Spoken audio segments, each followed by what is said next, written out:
مرثیہ خواہیں کہ نمازی نہ رہے، مسجد مرثیہ خواہیں کہ نمازی نہ رہے، یعنی وہ صاحب اوصاف حجازی نہ رہے۔ حضرات محترم، یہ آج کا دور بہت پرفتن دور ہے، اور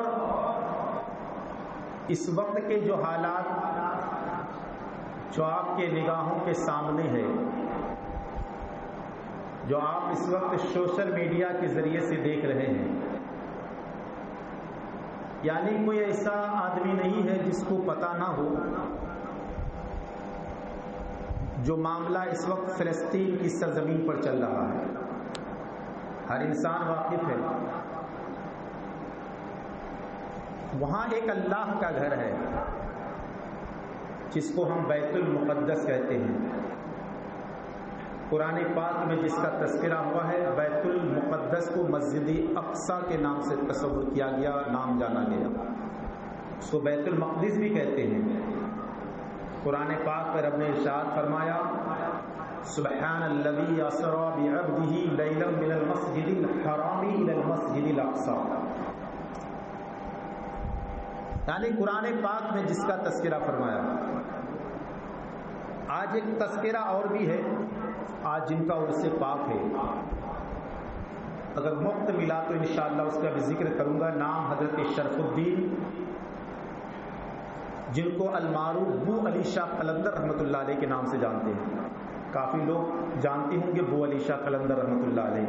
پانی پت کی سرزمین پر آپ کا مزار اقدس موجود ہے، پر حضرت محبوب الہی کے ہم اثر ہے، یعنی ایک ہی زمانہ ہے۔ اس وقت کا بادشاہ علاء الدین خلجی جو بہت محبت کرتے ہیں حضرت ابو علی شاہ قلندر سے، اگر ان کا تذکرہ چھوڑوں تو وقت نکل جائے، مختصر طور پر ذکر کرنے کی کوشش کروں گا۔ پہلے قرآن پاک کی آیت کریمہ آپ سمجھیں، دوسرے پارے کی آیت کریمہ ہے، سَيَقُولُ السُّفَهَاءُ مِنَ النَّاسِ مَا وَلَّاهُمْ عَنْ قِبْلَتِهِمُ الَّتِي كَانُوا عَلَيْهَا، ان قریب بے وقوف لوگ کہیں گے کہ اس کو کس چیز نے اس کے قبلے سے پھیر دیا۔ قُلِ اللَّهِ الْمَشْرِقُ، رب نے فرمایا محبوب فرما دو، قُلِ اللَّهِ الْمَشْرِقُ وَالْمَغْرِبُ، اللہ ہی کے لیے مشرق ہے اور اللہ ہی کے لیے مغرب ہے۔ قرآن پاک کی ایک آگے آیت دیکھ رہے ہیں، فَوَلِّ وَجْهَكَ شَطْرَ الْمَسْجِدِ الْحَرَامِ، محبوب اپنے چہرے کو مسجد حرام کی طرف پھیر لیجیے۔ میرے سرکار دو عالم صلی اللہ تعالی علیہ وسلم جب اسلام پھیلا ہے، یعنی نمازیں ملی، تو میرے سرکار مسجد اقصی کی طرف غالباً 16 مہینہ یا 17 مہینہ منہ کر کے نماز پڑھی، اور یہ مسجد اقصی یہ قبلہ اول کہا جاتا ہے، یہ سب کا قبلہ ہے، یہودیوں کا بھی قبلہ ہے، عیسائیوں کا بھی قبلہ ہے، مسلمانوں کا بھی قبلہ ہے، اس کو قبلہ اول کہا جاتا ہے۔ لیکن میرے سرکار دو عالم صلی اللہ علیہ وسلم وہ رب کا محبوب ہے، وہ سب کا محبوب ہے، اور اللہ اعلیٰ حضرت عظیم البرکت ارشاد فرماتے، خدا کی رضا چاہتے ہیں دو عالم، خدا چاہتا ہے رضا محمد، یعنی میرے سرکار دو عالم صلی اللہ علیہ وسلم کی رضا خود پروردگار چاہ رہا ہے، خود رب کائنات محبوب کی رضا چاہتا ہے۔ میرے سرکار 16 مہینہ 17 مہینہ نماز پڑھے، بیت المقدس کی طرف نماز پڑھے، لیکن دل میں تمنا تھی، اور وہ یہ تمنا تھی کہ میرا قبلہ وہ ہو جائے جو میرے باپ میرے دادا حضرت ابراہیم کا قبلہ تھا، جو حضرت اسماعیل کا قبلہ تھا، اور وہ مسجد حرام ہے۔ دل میں ایک عجیب سی کیفیت ہے، اور یہ مہینہ ماہ ربیع النور شریف کا ابھی تک چل رہا ہے۔ میں نے عرض اس سے پہلے بھی کیا تھا کہ جس نے میرے سرکار کی میلاد کی خوشی منائی، میرے سرکار دنیا میں بھی نہیں انشاءاللہ بھولے اور قیامت میں بھی نہیں بھولے، میرے سرکار دنیا میں بھی انشاءاللہ نہیں بھولے، ان کو قیامت میں بھی نہیں بھولیں گے۔ اب میلاد کی خوشی اور حضرت مسجد حرام کا تعلق کیا ہے؟ آپ سوچیں گے کہ یہ جملہ کہاں سے آیا. میرے سرکار دو عالم صلی اللہ تعالی علیہ وسلم کی دل میں تمنا تھی کہ میرا قبلہ وہ ہو جائے جو میرے باپ دادا حضرت ابراہیم کا قبلہ تھا.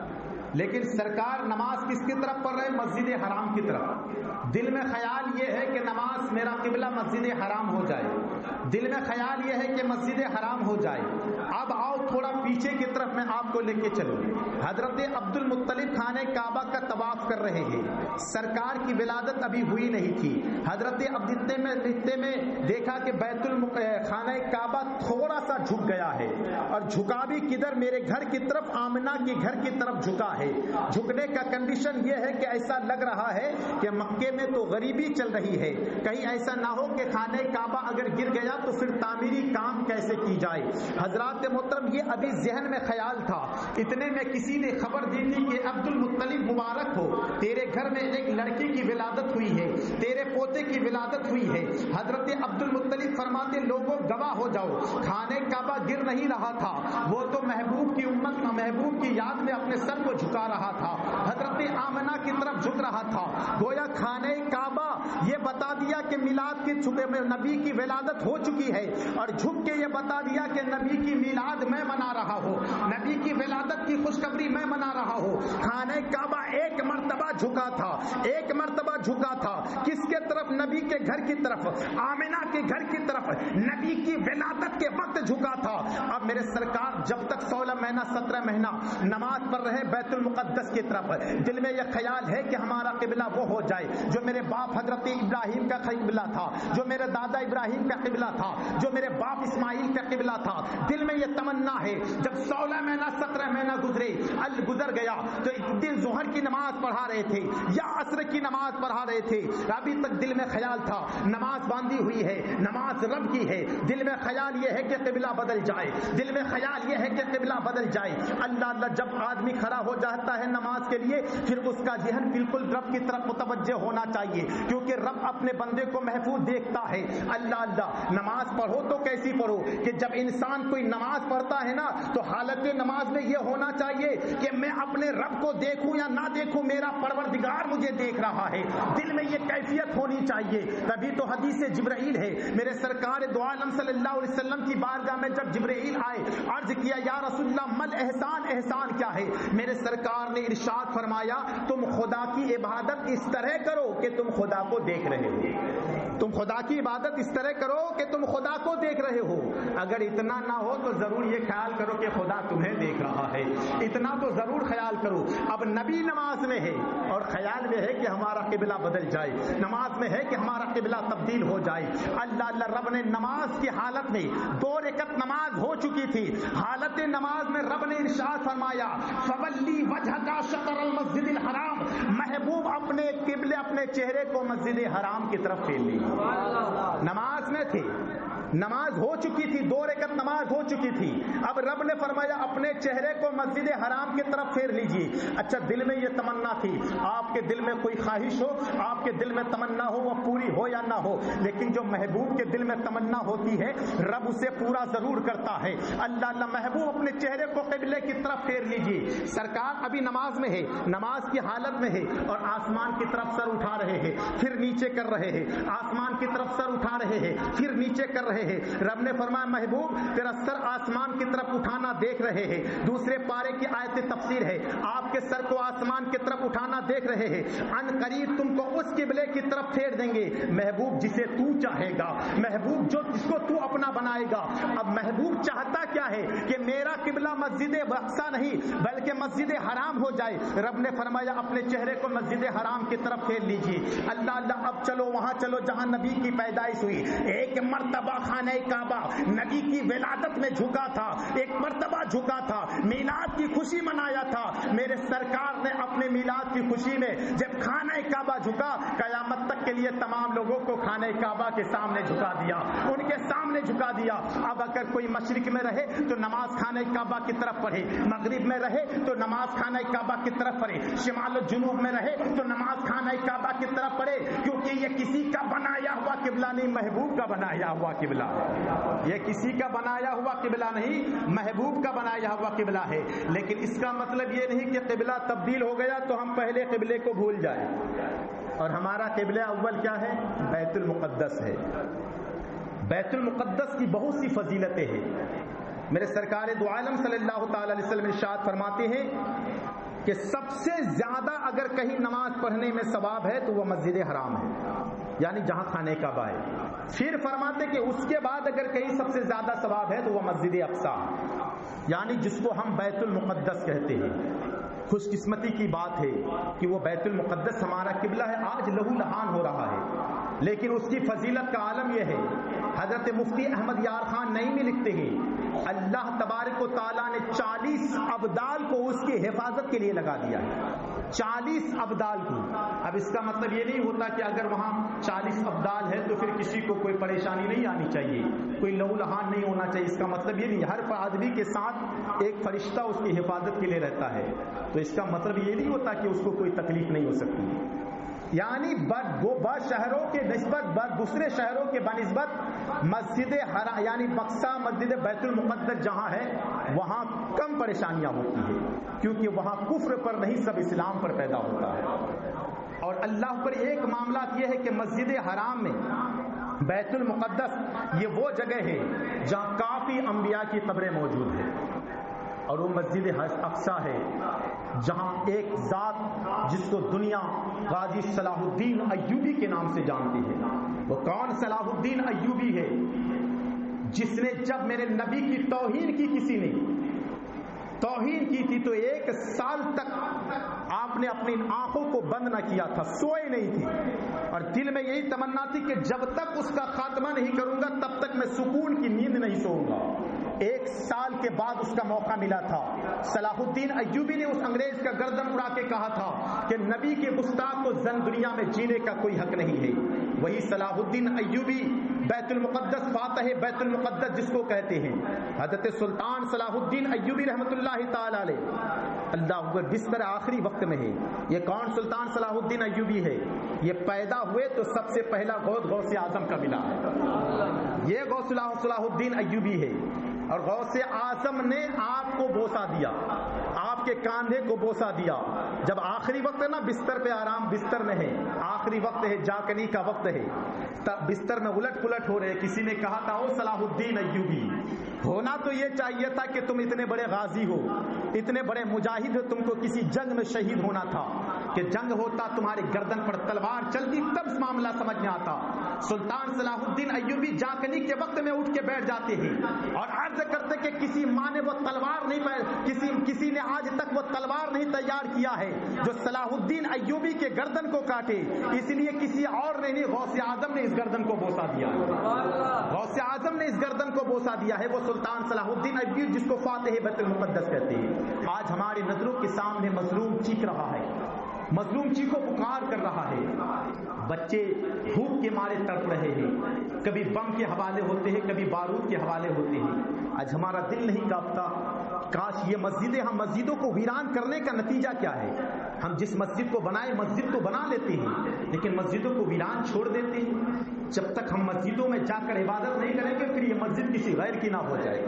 آج دیکھو آج بابری مسجد کا حال کیا ہوا، گیان واپی مسجد کا معاملات کیا ہو رہا ہے، کیوں ہو رہا ہے؟ جب لوگ مسجد بنانے کے بعد اس طرف متوجہ نہیں ہوتے تو پھر وہ عبادت گاہ تمہاری عبادت گاہ نہیں رہا کرتی، وہ پھر دوسرے کا قبضہ ہو جایا کرتا ہے۔ اس لیے لوگوں اپنے دل میں سب سے پہلے تو یہ ہے، میرے سرکار فرماتے ہیں الصلاۃ معراج المومنین، نماز مومنوں کی معراج ہے، نماز مسلمانوں کی معراج کا ہے، اور ہم نماز چھوڑ دیتے ہیں، ہم اپنی عبادتیں چھوڑ دیتے ہیں، پھر کہتے ہیں کہ اللہ اکبر، ہمارے اوپر بلائیں آتی ہے، تباہیاں آتی ہے، اور ہم سوچتے ہیں کہ آج فلسطین کا حال ہے، ہمارا کیا ہونے والا ہے، ہم تو ہندوستان میں امن و سکون کی زندگی گزار رہے ہیں۔ یہ کبھی مت سوچو، تمہارا حال تو اس سے بھی بدتر ہونے والا ہے، کیونکہ وہ حال یہ ہے کہ اگر فلسطین کی وادی میں کوئی بچہ پیدا ہوتا ہے تو اس وقت کا مجاہد پیدا ہوتا ہے، تمہارے اندر تو وہ جس وہ رگوں میں وہ محمد مصطفیٰ کی محبت ہی نہیں ہے تو تمہارے گھر میں مجاہد کیسے پیدا ہوگا؟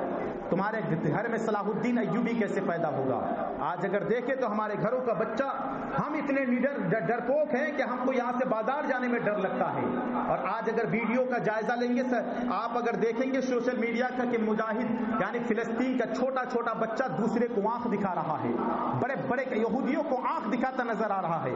پتہ یہ چلا کہ جہاں اللہ کی مدد ہوتی ہے وہاں بچہ ایسی ڈرپوک نہیں بلکہ مجاہد اسلام پیدا ہوا کرتا ہے۔ اسی لیے لوگوں اپنے دل میں عشق مصطفیٰ کا جذبہ پیدا کرو۔ جس کے دل میں عشق مصطفیٰ کا چراغ روشن ہوتا ہے وہ بچہ ڈیڈر ہوا کرتا ہے، یعنی اللہ تبارک و تعالیٰ اس کے دل میں ایمان میں اتنا جذبہ پیدا کرتا ہے، وہ جہاں پیدا ہوتا ہے مجاہد اسلام پیدا ہوا کرتا ہے۔ اللہ پر آج بھی ضرورت ہے، صلاح الدین ایوبی کی ضرورت ہے، آج بھی ضرورت ہے حضرت سیدی سالار مسعود غازی کی ضرورت ہے، کیونکہ آج ہمارا ایمان اتنا کمزور ہو چکا ہے۔ ہم تو سوشل میڈیا پہ دیکھ لیں اللہ رحم کرے، اللہ کرم کرے، لیکن کبھی توفیق نہیں ہوتی کہ اللہ پر ایک دعائیں، کہ ہم لوگ سوچتے ہیں کہ کبھی کبھی ہاتھ اٹھا کر دعا کر لیں، کیونکہ جب کوئی 40 بندہ ہاتھ اٹھا کر دعا کرتا ہے نا تو اللہ تبارک و تعالیٰ اس کی دعاؤں کو قبول فرماتا ہے۔ ہم مظلوموں کے لیے دعائیں کریں، کاش کبھی ہم کو بھی دعا کی ضرورت پڑے، اور ہر انسان کو دعا کی ضرورت پڑتی ہے۔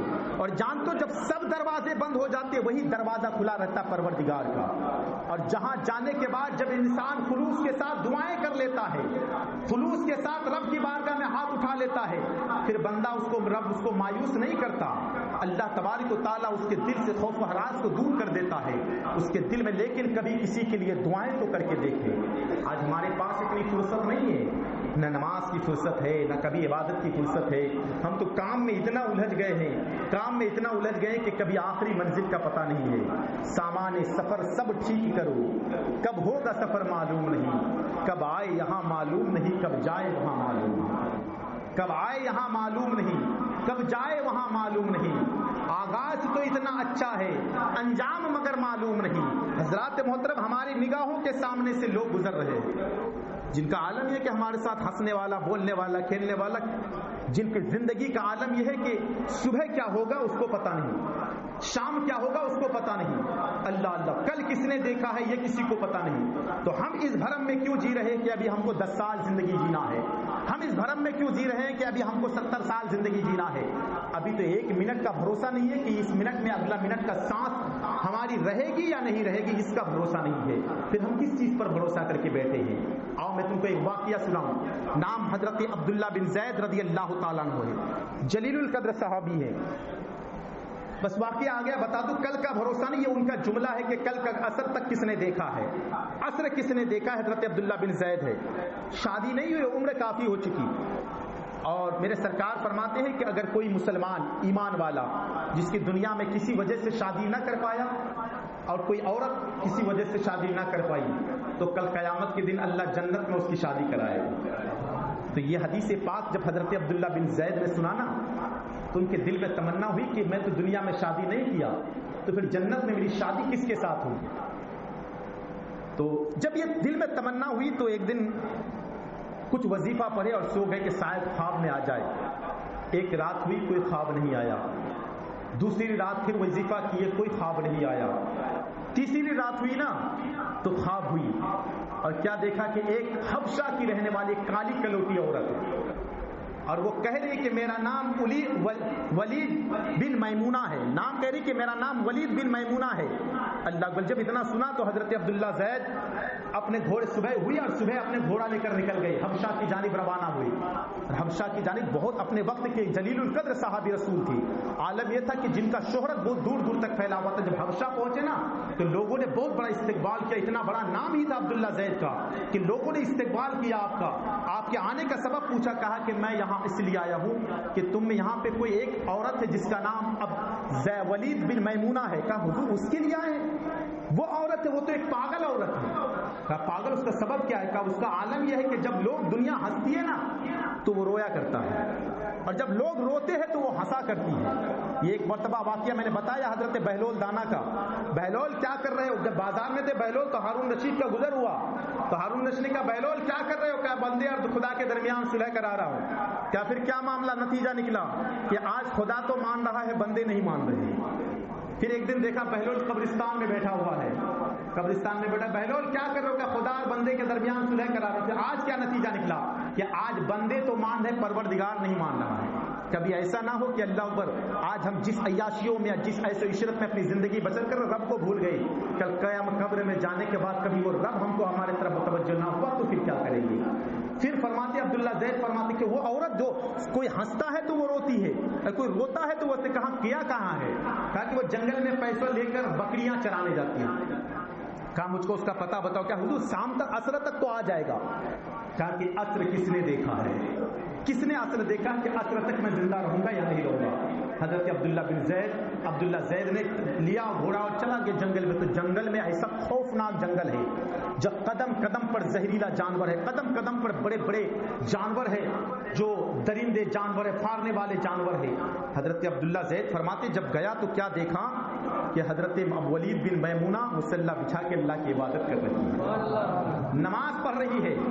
اور بکریوں کا عالم ہے کہ بکریاں چرا رہی, تو بکری کا عالم یہ ہے کہ وہ اگر کوئی چرواہا اگر وہاں نہ رہے, تھوڑی دیر کے لیے چلے جائے تو پھر بکریاں بکھر جایا کرتی ہے, دو ادھر بھاگ جایا کرتی ہے, دو ادھر بھاگ جایا کرتی ہے. مگر عالم یہ تھا کہ وہ نماز پڑھ رہی ہے اور شیر اس کے بکریوں کی نگہبانی کر رہی ہے, شیر اس کے بکریوں کی نگہبانی کر رہی ہے. ولید بن میمونہ جب نماز ختم ہوئی کہا کہ زید وہ آنے کا سبب کیا ہے, آنے کی وجہ کیا ہے؟ وہ تو قیامت میں ملنے کا وعدہ کیا تھا, پھر اب آنے کی ضرورت کیا تھی؟ ملنے کا وعدہ تو قیامت میں کیا تھا, اب آنے کی ضرورت کیا تھی؟ حضرت عبداللہ زید فرماتے کہ مجھ کو حیرانی ایک تو یہ تھا کہ میرا نام جانتی ہے, اور ایک یہ بھی جانتی ہے کہ قیامت میں ہم دونوں سے آپس میں ملاقات ہوگی. فرماتے زید یہاں آنے کا سبب کیا ہے؟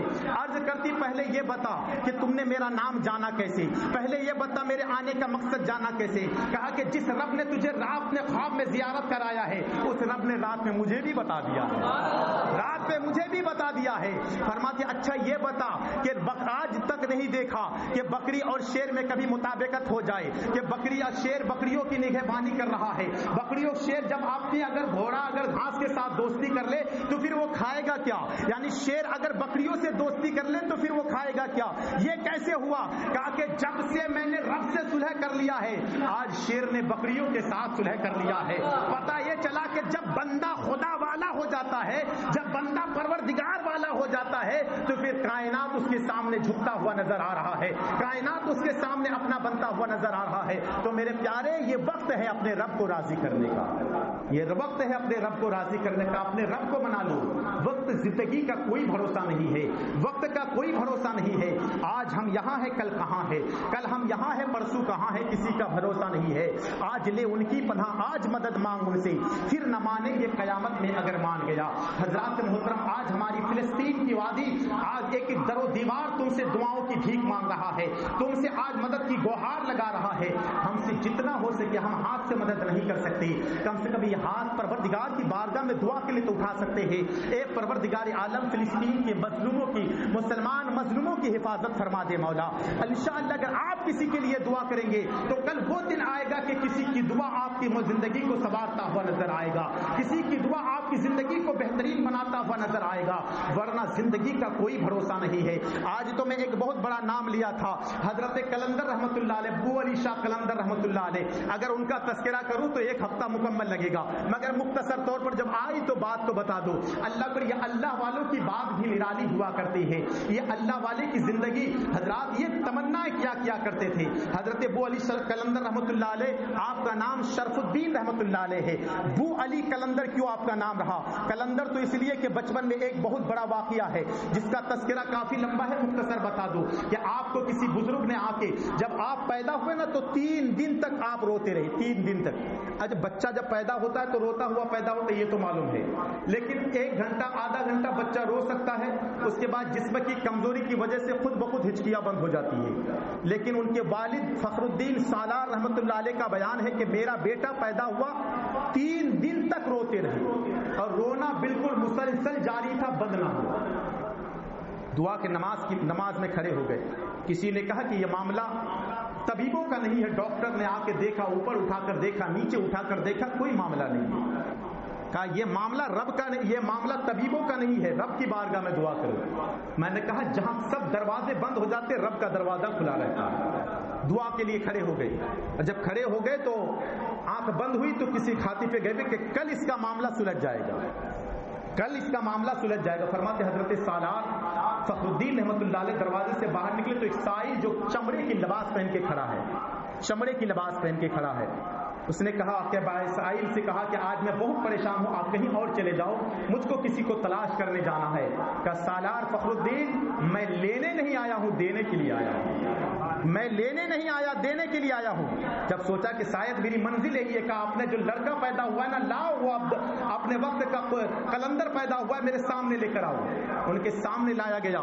حضرت ابو علی شاہ قلندر رحمۃ اللہ علیہ کے کان میں قرآن کی تلاوت کیے رونا بند ہو گیا۔ پتہ یہ چلا کہ قرآن کی برکتیں وہ ہوا کرتی ہے کہ جب کوئی ذکر کام نہ آ جائے قرآن کی تلاوت اس کے بارگاہ میں کر دو۔ حضرت ابو علی شاہ قلندر کے کان میں جب قرآن کی تلاوت ہی رونا بند ہو گیا، رونا بند ہو گیا کہ اپنے وقت کا قلندر پیدا ہوا ہے اور اس سے کافی دنیا پر بہت زیادہ فیضیاب ہوگی۔ پھر فرماتے حضرت ابو علی شاہ قلندر صرف 3 دن کے صرف رو نہیں رہتے، بلکہ جب بچہ روتا ہے تو ماں کا دودھ پلایا جاتا ہے، پھر بچہ چپ ہو جایا کرتا ہے۔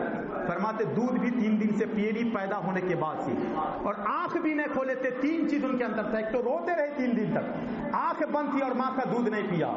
اللہ اکبر، ایسے ابو علی نہیں کہتے ہیں۔